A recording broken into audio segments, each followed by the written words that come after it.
Bom dia, boa tarde, boa noite, moços e moças de todos os lugares. Nós estamos aqui, cola com a gente, vem curtir mais esse MP3. Eu sou o Justino, eu tô aqui do lado com a... Oi, gente, eu sou a Thalita, muito bom ter vocês aqui de novo. E a gente também tem o... E aí, pessoal, tudo bom? Eu sou o Lucas, muito bom ver vocês de novo. Foi a pior introdução. A gente tá enferrujado. A gente tá enferrujado, Faz galera. tempo que a gente não grava. Mas, independentemente da nossa ferrugem, nós estamos aqui com o nosso querido presbítero, Eduardo Teruya. Olá. Ele que também é multiuso, né? Sim. Multipalha de aço homo, 1001 utilidades.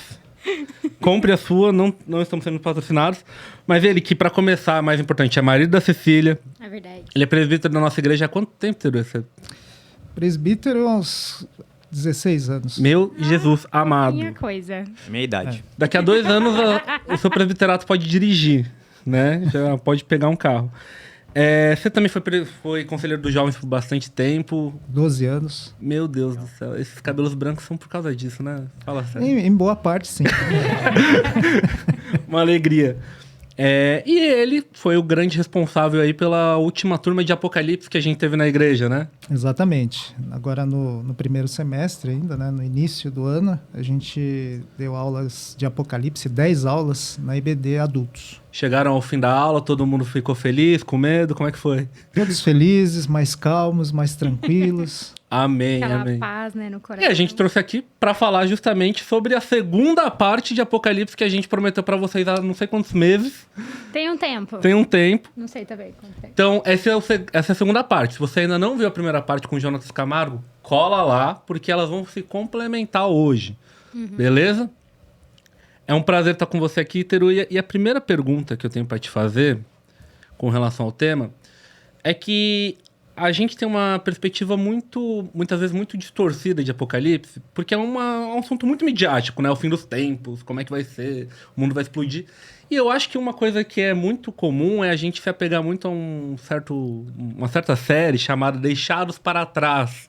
Então eu já quero começar soltando essa bomba aqui. É verdade, porque eu assisti os filmes e a minha concepção de Apocalipse era o Deixados para Trás. Até eu ir na IBD. Eu também, eu cresci com essa visão, ainda mais que eu vi do mundo pentecostal, né? Nossa, todo mundo achava que ia ser daquela forma. E como é que vai ser? A gente vai subir, vai deixar a as roupa roupas. aqui? Como é que Quando Deixados para Trás é preciso? Não, Deixados para Trás, ela aborda uma das interpretações do livro de Apocalipse, no caso do capítulo 20, Tá. que fala do milênio, né? Então, essa é uma abordagem. No caso, seria o pré-milenismo dispensacionalista. Certo. Tá? Que não é aquilo que, por exemplo, eu entendo como sendo a melhor interpretação, né? Eu entendo que o amilenismo explica melhor, ele tem uma coesão melhor. Mas, graças a Deus, não vai acontecer daquele jeito. Amém. Para quem é amilenista.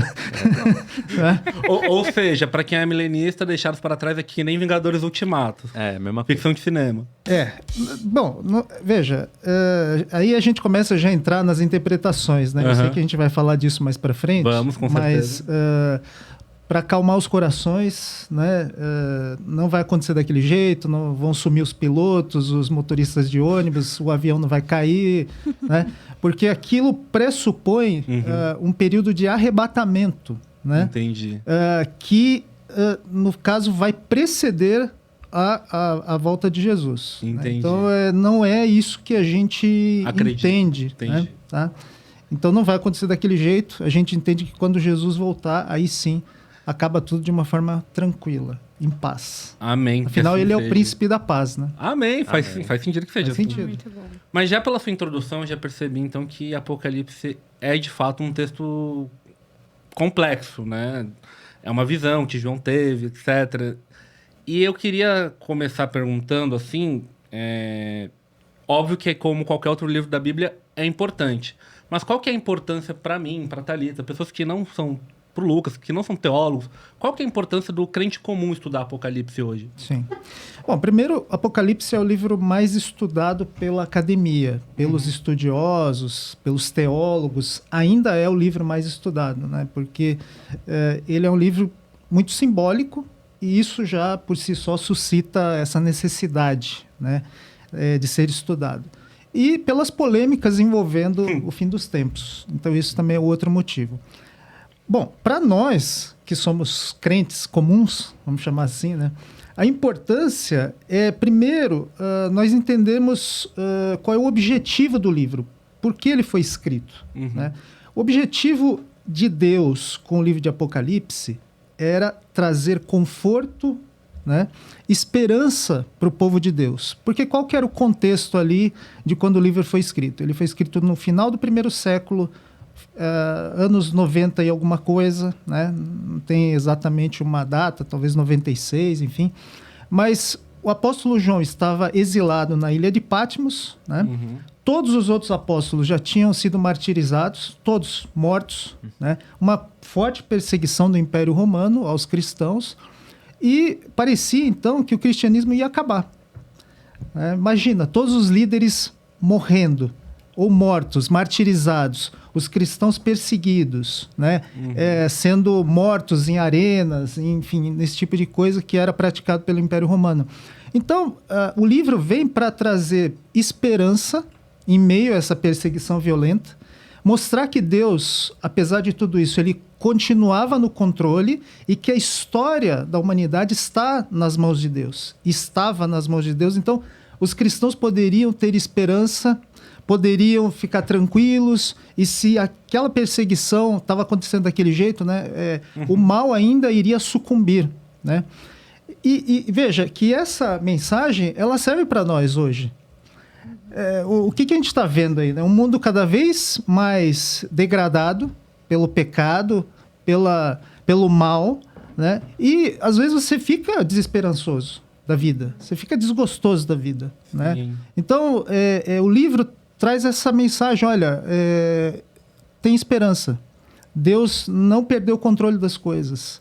A gente pode dormir tranquilo. Por isso que quando a gente tem uma interpretação equivocada do livro que nos leva a ficar ansiosos, desesperados, né? Preocupados, tem alguma coisa errada com essa interpretação. Por quê? Né?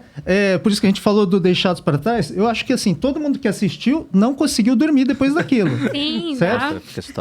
Exato. Então, eu ainda não assisti. Pois graças a Deus, né? Você... Tá Mas eu posso... Agora vale a pena assistir que você vai rir. Pode. Então tá bom. Assista, né? Assista e tenha as suas próprias conclusões. Mas eu quero dizer o seguinte, que todos que assistiram esses filmes ficaram perturbados.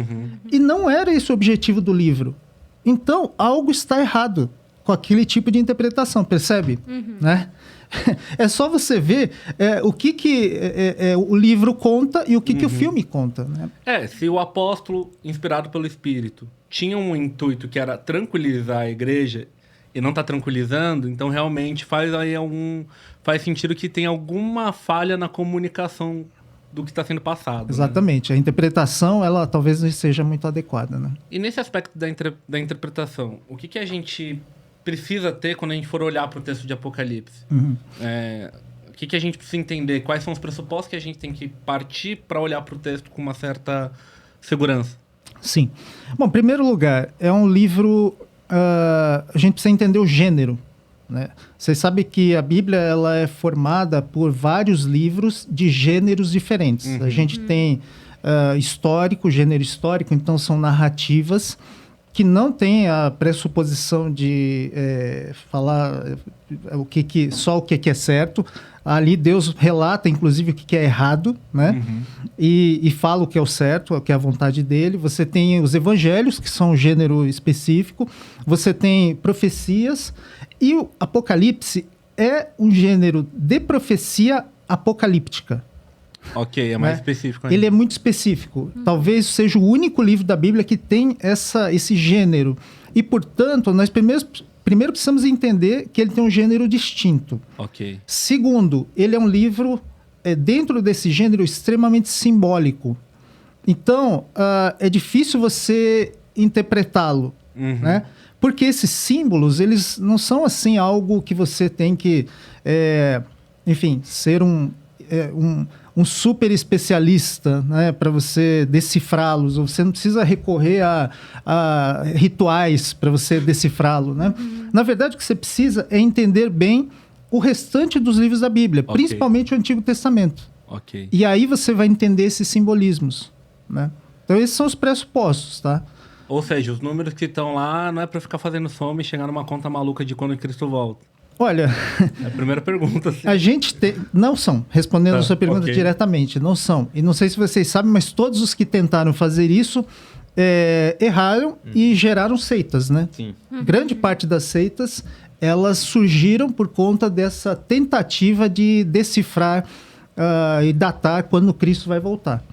E a própria Bíblia fala que você não vai saber. Ele virá como ladrão. O próprio Apocalipse fala isso. Entendi. Então, o outro pressuposto, que é um lema, eu diria, dos reformados, é assim: leia Apocalipse de forma simbólica, se necessário, literalmente. Interessante. Muito interessante. Aí, por quê? Ele é muito simbólico e já começa, né, falando lá das 7 estrelas que estão na mão de Jesus. E o próprio Jesus fala, então, essas 7 estrelas, elas são, na verdade, as igrejas que estão na minha mão. Ele já fala, usa um símbolo e depois ele explica o símbolo. Isso que é interessante. Isso vai se repetir ao longo de todo o livro, né? Entendi. Ele já dá a própria interpretação. E ele fala, inclusive, estou usando símbolo e esse símbolo tem algo por trás. Tá. Entendeu? Ele coloca muito números, né? Então, a 666, os 140 mil, as 12, 10, enfim, ele sempre usa esses números muito específicos, né? Uhum. Sim. Eu já estudei um pouco sobre, eu sei que cada número específico tem um significado, mas eu acharia interessante você falar um pouco para as pessoas quando lerem, ela entender, porque quando você começa a entender esses números, para mim faz todo sentido. Por exemplo, os 12, ou múltiplos de 12, sempre significa o quê? O povo de Deus. Então, eu acho muito legal esses pontos. Não sei se até cortei o Justino, perdão, mas... Não, cortou não. À vontade, o papo também é seu. Veja, dá para você fazer um estudo só sobre os números, né? E a gente não precisa seguir numerologia. Apesar que existe, pena. né? Inclusive isso lá entre os judeus. Mas como você mesmo adiantou, eles têm um simbolismo. E eu diria que o melhor de todos é o 7, né? Que aparece muitas vezes. Vai falar de 7 estrelas, ele vai falar do ponto de vista... O 7 é o número da perfeição, o número que representa, inclusive, a trindade, né? E dá a ideia também de totalidade, tá? Então, quando ele fala das 7 igrejas, está falando da totalidade das igrejas ao longo de todos os tempos, né? E outro número que também é muito famoso é o 666, né? Porque 6, né? Então, eu sempre falo que quando a gente vai explicar o 666, tem tanta teoria conspiratória que na hora que você explica o que é, as pessoas ficam decepcionadas, né? Sim. Porque o 6, o 666, ele vai representar na interpretação que nós temos, né? Eu já vou falar, tá, Lucas? Primeiro, né? Seria a trindade do mal, né? Que é o próprio Satanás, O anticristo. primeiro 6, depois o anticristo, o segundo, e o falso profeta, que é o terceiro, que é uma tentativa de imitar a trindade. Então, o 7 é o perfeito, o 6, ele é aquele lá que Querendo chegar tenta lá. chegar, mas não chega. Quer ser o 7, mas não é, sabe? O recalque. Exato. E também 6 é o número de criatura, porque o homem foi criado no 6º dia, entendeu? Então, Nossa, é uma coisa isso eu não interessante, sabia. né? Mas ele representa aquela tentativa imperfeita de imitar a trindade, né? Nós não podemos nunca esquecer que, assim, quem atribuiu isso foi o próprio Deus quando escreveu Apocalipse por meio do apóstolo João. Não foi o diabo que se denominou, olha, eu sou 666. Foi Deus que falou, olha, é porque é imperfeito.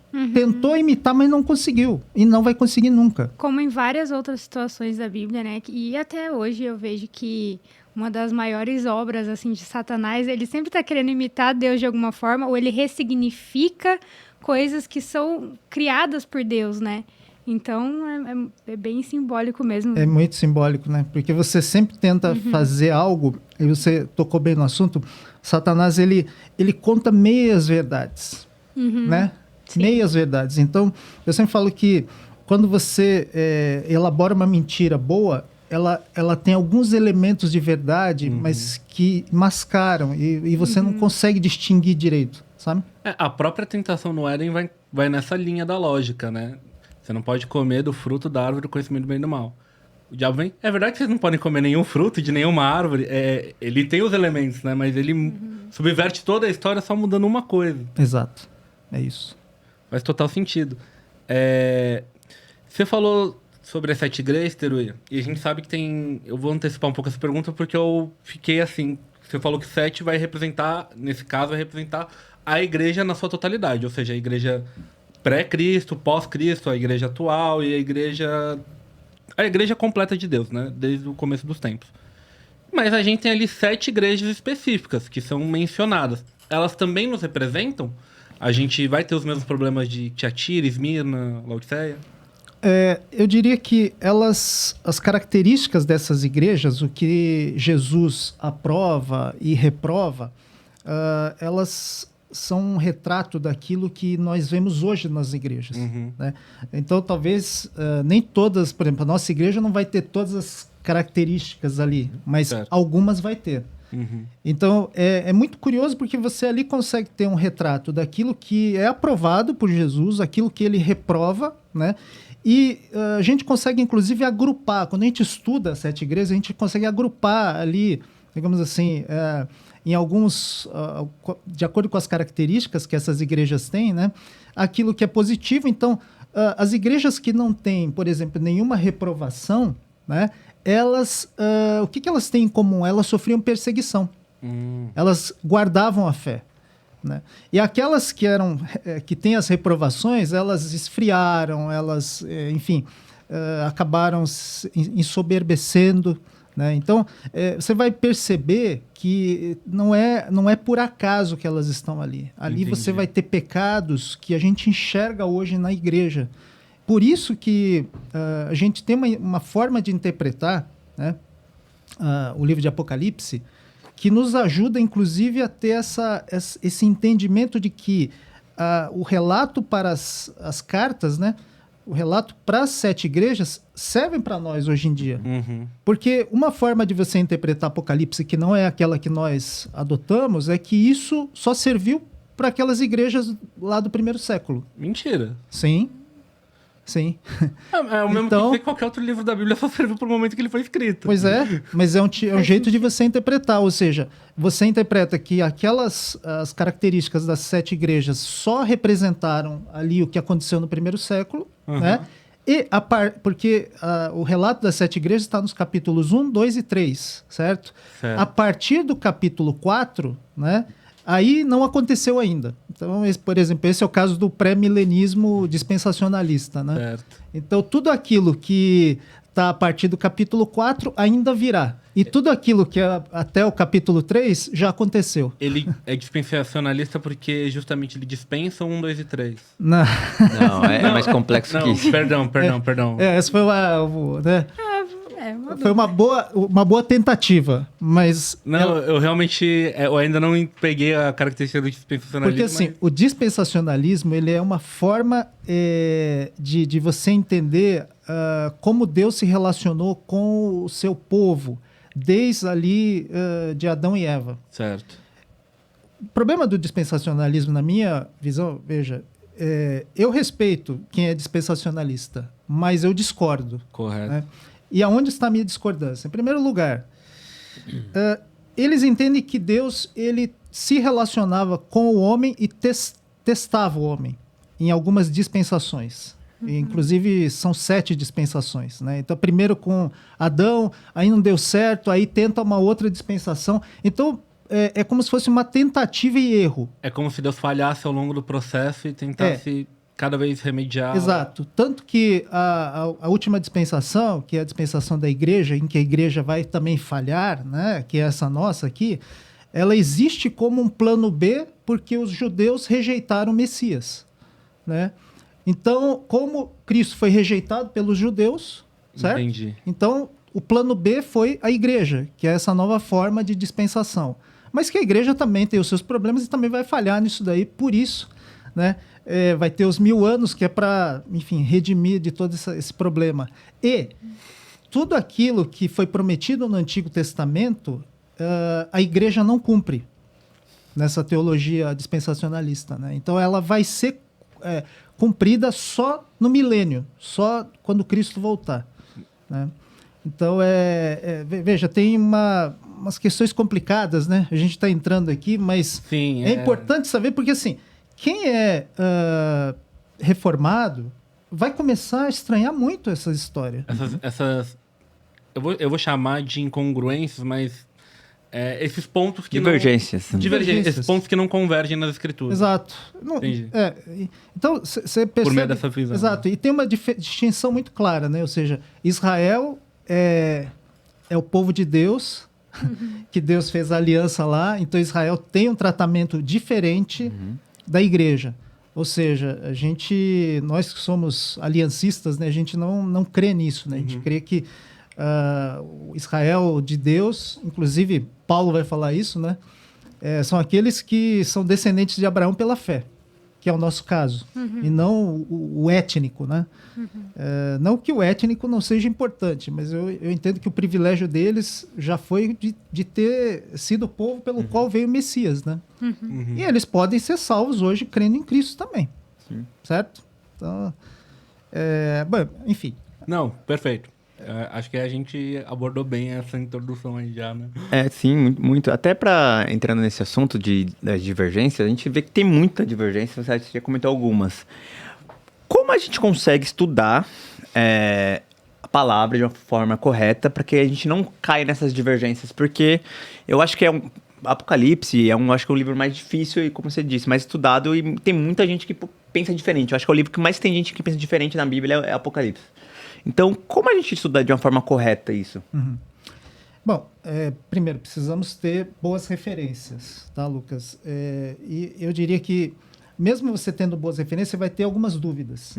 Por isso é importante que a igreja tenha escola dominical, tenha esse curso, né, e ensine as pessoas. Porque uma coisa é você ler um bom livro, a outra coisa é, assim, como que quais são os ensinamentos a partir disso? Que aí só numa sala de aula, com o professor, que você vai conseguir extrair a riqueza daquilo para a sua vida hoje.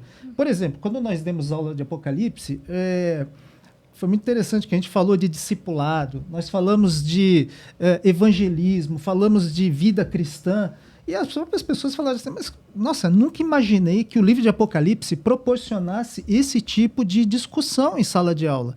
Inclusive, até um dos alunos, ele muito perspicaz, ele falou assim, olha, eu estou percebendo que eu posso até evangelizar alguém usando o livro de Apocalipse. Eu falei, bom, você pode, mas eu acho que ele é muito complexo, você não deve fazer isso. Já começa no nível avançado. Muito né? avançado, né? Por causa dos simbolismos e tudo mais. Mas o que eu quero dizer são os desdobramentos.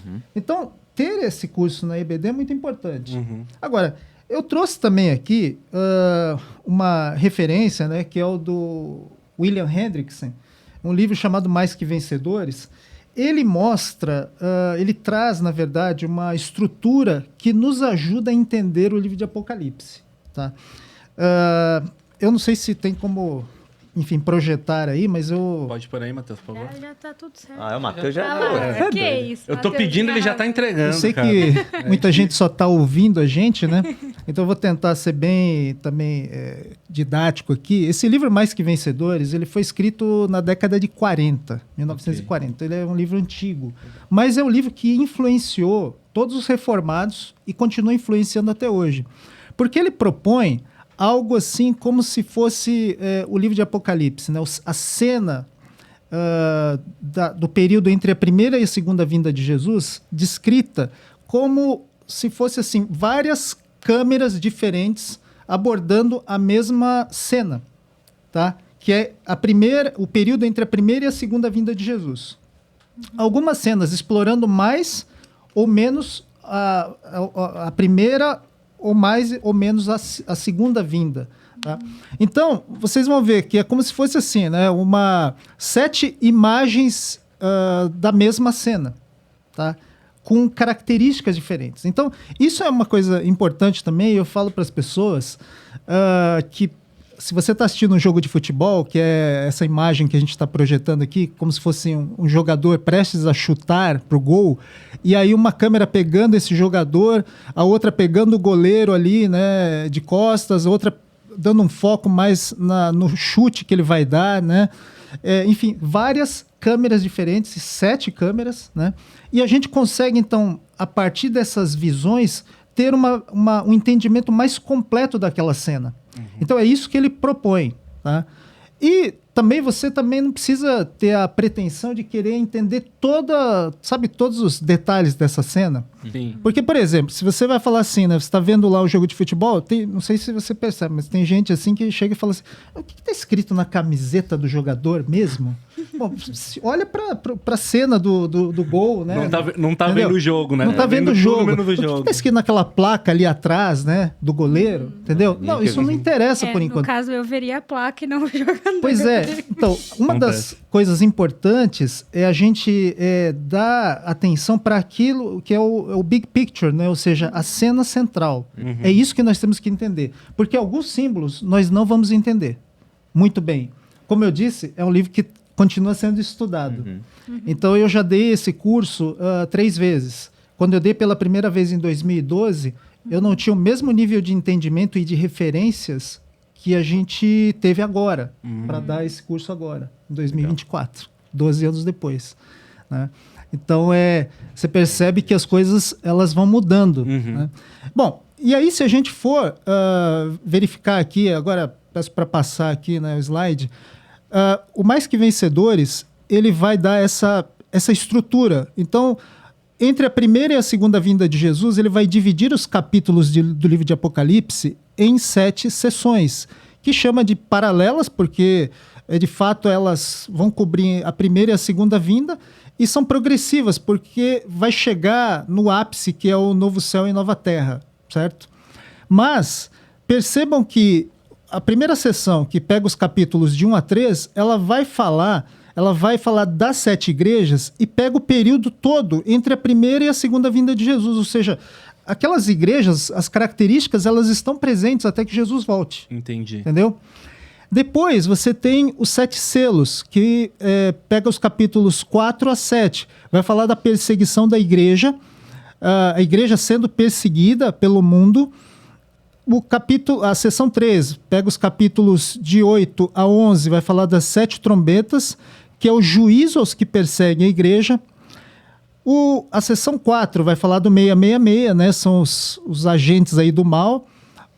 Capítulos de 12 a 14, que ele fala do conflito da igreja com o mundo.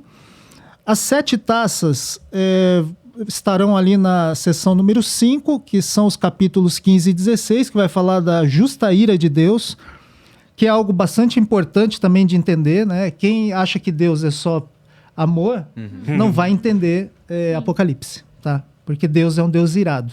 Tá. E irado com o pecado. E irado de forma justa. De forma justa. Exatamente. É bom pontuar. É bom pontuar. Ele tem razão em estar irado. Sim, né? ele não é que ele acordou mal-humorado e ele tá irado. Né? Vai tacar um raio na gente. Não. A medida certa da ira, né? Exato.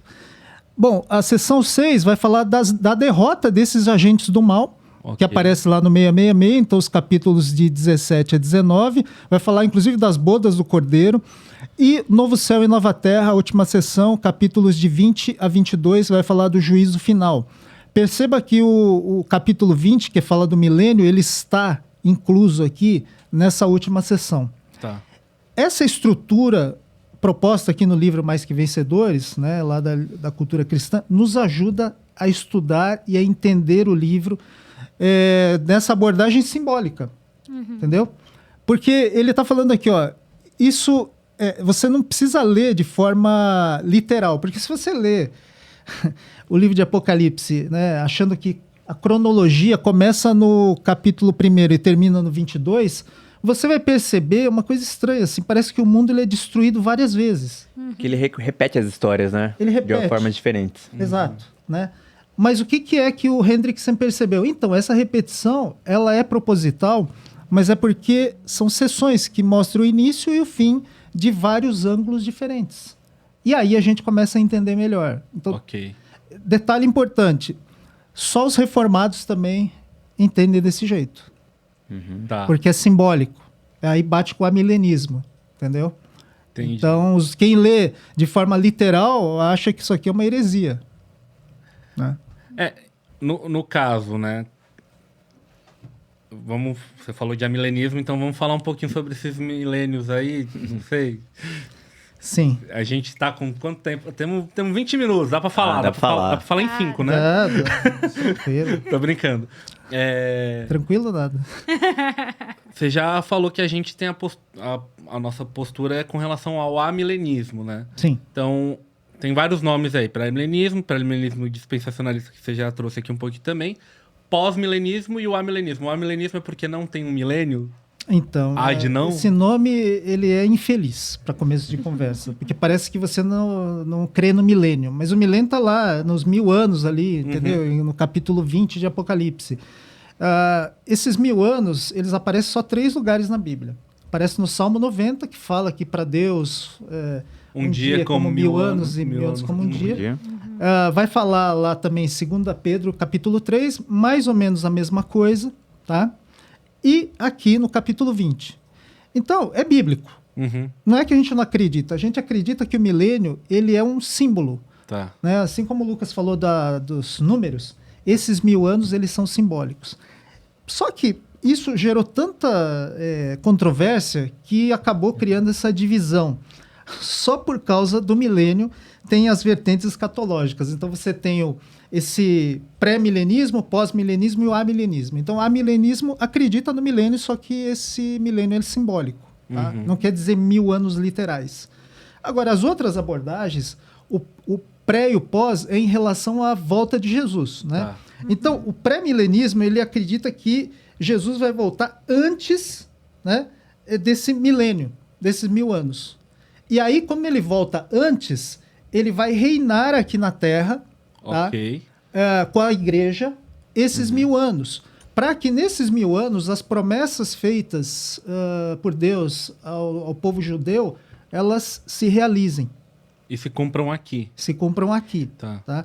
Tem um problema aí, que assim, você vai ter Jesus glorificado, o povo crente, aqueles que morreram e já ressuscitaram, todos aqui na Terra, vivendo com pessoas ímpias, com pecado ainda, entendeu? Que é um negócio complicado. Como é que você... assim, é uma coisa até difícil de você imaginar. Né? Como que Não Deus terá no corpo transformado ainda, né? Exato. Entendeu? Essa é uma das maiores críticas dos amilenistas aos pré-milenistas, Eu né? acho Principalmente interessante. dispensacionalistas. Desculpa Pois interromper, Teruia, mas é legal eu colocar exemplos de denominações, talvez, para a gente conseguir saber qual denominação acredita nisso, porque eu acho interessante, por exemplo, você falou que a reformada é amilenista, então é legal ter a visão, o pentecostal acredita no pós, enfim, eu acho legal a gente Sim, conseguir, só para a claro. gente conseguir dividir essa, Claro. ter uma visão mais Sim. prática, né? Ficar um Então, pouco mais exemplificado. exato. É isso. Hoje em dia, tirando os presbiterianos reformados, e eu diria nem todos, né? Na igreja presbiteriana, todos os outros são pré-milenistas dispensacionalistas. Tá. Legal. Tá? Então, pentecostais, batistas, alguns, né? Metodistas, muito influenciados pelo filme, Ok. por essa teologia que está por trás do filme, que ela é a teologia predominante hoje em dia, né? E por mais incrível que pareça, né? Porque o pré-milenismo, ele surgiu no século XX. Então, o século XX e XXI é recente. Aí, todo o restante da história da igreja era amilenista, a maior parte, a maior parte da história, e um pouco pós-milenista. E um pouquinho lá no início, pré-milenista histórico, que é outra vertente. Então, você tem 2 pré-milenismos, basicamente. Né? Você tem o histórico, que durou até os 3 primeiros séculos. Você tem o dispensacionalista, que é esse daqui, é mais contemporâneo. E você tem, lógico, aí o pós-milenismo, né? A gente já abordando isso aí. Pós quer dizer o seguinte: Jesus volta depois de 1000 anos. Né? Que 1000 anos são esses? São 1000 anos de prosperidade do evangelho. Então, o pessoal fala que os pós-milenistas, eles são otimistas, porque eles creem que o mundo vai ser evangelizado a um ponto que a sociedade vai ser tão melhor, tão mais santa, que aí Jesus vai voltar. Né? Vai voltar depois desse período. Quem é pós-milenista hoje em dia? Pouquíssimos. Né? Pouquíssimos são pós-milenistas.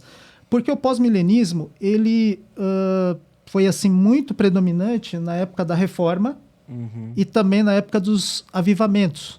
A gente está falando aí séculos 16 a 19. Tá? Por quê? Foi nessa época aí, quando você vê todo mundo ali, né, voltando para a palavra, o Espírito Santo visitando, você fala assim, uau, crescendo. Vai melhorar até Jesus voltar. Tá chegando. Exato. Sim. Só que aí, chega no século XX, essas coisas não aconteceram. As pessoas se decepcionaram e aí começaram a buscar outras coisas. Né? Aí surgiu o dispensacionalismo. Entendi. Né? E, então, quer dizer, basicamente a gente entende dessa forma. Não, bem interessante essa visão que a gente tem, porque ajuda a esclarecer muita coisa. Sim. Como eu disse, eu cresci num meio pentecostal, então eu tinha a visão de que Jesus voltaria mais 2 vezes, que é um ponto muito que pega do pré, né? Porque muita gente acha que Jesus vai voltar antes dos 1000 anos, e aí vai reinar durante os 1000 anos, e depois vai voltar de novo depois dos 1000 anos para ressuscitar as pessoas que estavam mortas, esse tipo de coisa, né? Que é um ponto que não tem na Bíblia sobre essa terceira volta, que é o que me pega bastante, né? Exato, eu acho que essa é uma das maiores críticas, né? Porque eles dividem essa questão do arrebatamento como se fosse uma volta secreta de Jesus. Ele vem, aí ele arrebata a igreja, fica some todo a roupa, mundo, né? Some, por isso que fica a roupa ali, os crentes somem. Então, é daí que vem essa teologia que dá origem ao filme, né? Que é dispensacionalista. Certo. Então, o dispensacionalismo crê nisso, né? Nesse arrebatamento secreto. E aí depois, não, Jesus volta. Depois, então, porque o que acontece? Vem o arrebatamento secreto, a igreja sai, o anticristo reina 7 anos, né? E aí Jesus volta e derrota o anticristo. Só que aí começa um reino de 1000 anos aqui na Terra, de paz. Depois, Satanás ele é solto, ele se rebela, e aí vem a batalha do Armagedon. Megiddo. Entendeu? Né? Tem um filme Megiddo também chamado isso, né? Tem, porque é Megiddo, Megiddo, que na verdade é o termo lá para o vale do Megido, né, que existe lá em Israel, que é onde supostamente os dispensacionalistas acham que vai haver a batalha final. Nossa, já tem até campo. Você nunca viu esse filme? Não. Assista também, Justin. Tá precisando assistir filme de apocalipse. Exato. Eu tinha medo de Apocalipse. Eu gostei. Eu evitava muito. Tem um problema, que se você for ver esse Armagedon, né, uma das interpretações é a montanha ou o monte, né, de Megiddo. Só que esse monte de Megiddo não cabe ali um exército de todas as nações para lutar, entendeu? Aí você fala, não, então tá bom, então ali é só uma representação, vamos pro vale. Então o vale também é pequeno, não vai caber todas as nações ali, entendeu? Entendi. Por isso que nós entendemos aquilo como sendo algo simbólico também. Né? E temos bons motivos para isso, tá? Isso que eu quero dizer também. Não, com certeza. Eu tô um pouquinho perdido no roteiro, porque eu acho que a gente abordou muita coisa de todos os pontos dos blocos, né? Não sei se vocês estão com essa impressão também. Eu queria fazer uma pergunta que tá no roteiro, mas Traz aí. Não sei em que ponto aqui. Pode fazer. Mas é uma pergunta que eu tenho, porque assim, eu, particularmente, como eu falei, eu fui muito influenciada pelo filme Deixados para Trás. Por muito tempo, essa era a minha fonte de interpretação do Apocalipse, e eu tinha essa atitude de agonia, de medo, né? Será que vai acontecer? Será que, né, vai ter um arrebatamento? Eu vou ficar aqui também? Então, teve toda aquela questão. E aí, eu comecei a ter uma ideia melhor do Apocalipse, realmente na EBD. E uma coisa que você falou foi muito interessante, e eu percebo na nossa escola dominical e em todas as salas e estudando todos os livros, sempre tem essa aplicação pessoal, né? Para nossa vida. Então, eu queria te perguntar justamente isso.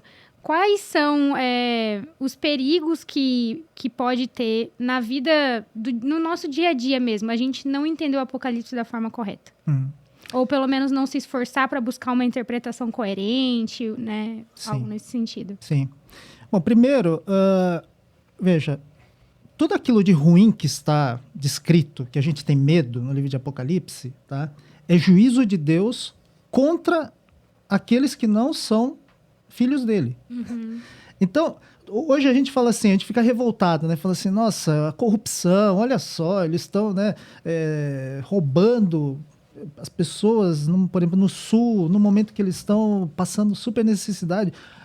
Quem que vai punir essas pessoas? As pessoas já escaparam? Não, então, Deus vai. Né? Então, isso tudo que parece que está impune, não ficará impune. Deus está vendo e ele já deu a sentença. Tá? Então, essa é a primeira coisa. A gente pode descansar. Você não precisa querer matar aquela pessoa. Você pode se indignar, como a gente se indigna. Você pode orar para que essa situação mude, mas Deus vai dar a paga, né? Como diz a Bíblia. Ele é o nosso vingador. Né? Segundo, então, mas se acontecer aquilo ali, será que eu não vou estar por aqui também? Talvez você esteja, mas o que também a gente entende é que Deus vai estar sustentando o seu povo. Com graça, né, com misericórdia. Ele continua olhando pelo seu povo como olhou lá no primeiro século, mesmo as pessoas morrendo. Né? Elas mantiveram a fé. E isso também é algo muito valioso para nós. Né? E outra coisa que as pessoas, de forma prática, também falam assim, não, Jesus vai voltar, mas hoje não, porque eu não estou muito bem. Hoje eu pequei aqui. Né? Jesus não pode voltar antes de eu casar.